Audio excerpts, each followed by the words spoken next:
Hey guys, Chris at the Ultimate Recycler. Just doing a little job on a lawnmower here, and I drained the fuel out of the tank, which is good standard practice when you've got some issues. Turns out this mower's actually got major issues and I don't think it's worth fixing. The cylinder's badly scored. It's obviously been run low on oil or something. It's one I picked up in a deal. Not worth spending too much time on. But just to show you something, I just drained the fuel out of the fuel tank. And if we can get the light reflection out of the road, look at that.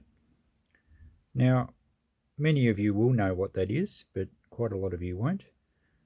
And that is petrol or gas for you guys in the States, and the brown swirly glob at the bottom of it is water. It's really clear to see water in fuel. Very easy to see. Generally, a lot of the gunk, sort of the dirt and rusty stuff and everything, sort of filters through the fuel into the water, and the water sits on the bottom, as in the fuel will float on top of the water. So you don't get mixing of the two, and it's really easy to see. It's kind of like the blob, isn't it, moving around the bottom. What I might do is actually pour that in another container and we'll have another look at it.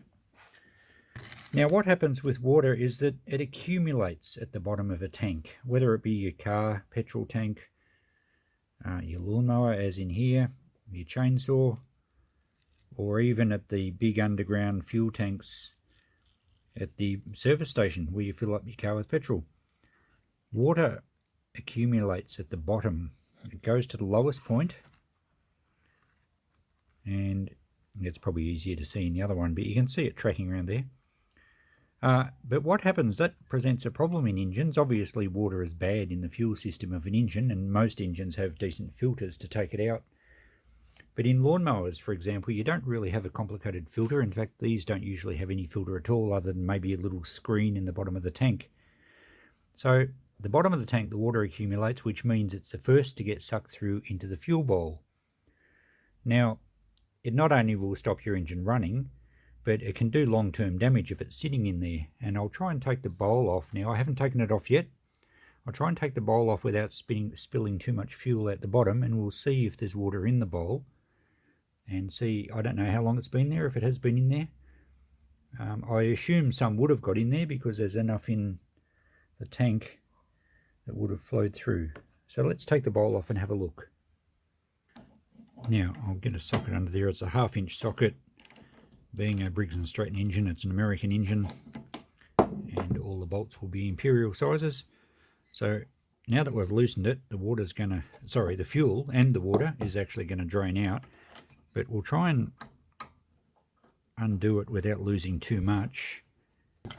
No, I think most of it's drained out. But anyway, we'll see if there's any residue.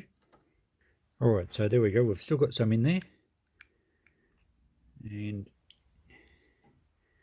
it is quite watery, I think.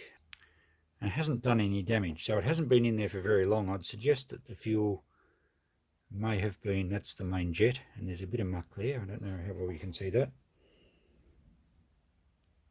But there's actually some muck blocking off the main jet, which would have come through in the water. So it hasn't been in there long, but it's been in there. It certainly would have caused problems getting into the engine.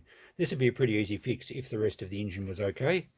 All I'd do would be blow a bit of compressed air through that main jet, make sure fresh fuel trickles through when I move the float, and let the float drop down so that the needle and the seat are clear. And these carbies will pretty well clean themselves when they're running. But what can we do if we've got water in our fuel tank? Well, let's tip it back into our blue container here.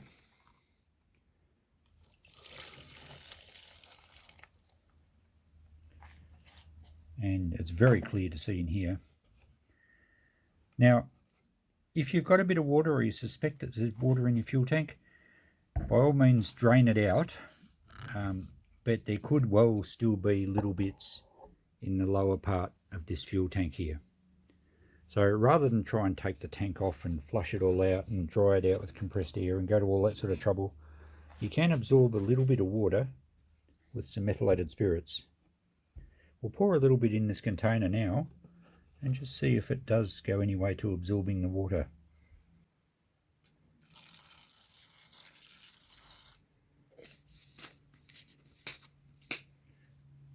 Okay, well you can see it dispersed it, and if we give it a bit of a swirl around,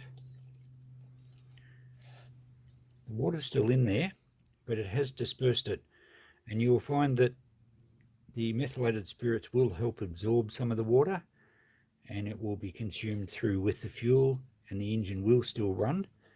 It's not ideal for it, and the engine probably won't run as nicely as it normally would, and it possibly could fail a spark plug if it's a little 4-stroke like this one. But it is a way of helping any residual water droplets in your fuel tank be absorbed without the effort of taking the tank off and cleaning it right out. So there you go. It's interesting to see that happen. Certainly it's broken down that surface tension the water had at the bottom of the fuel, and it would allow it to be absorbed through the engine, or consumed I should say, through the engine.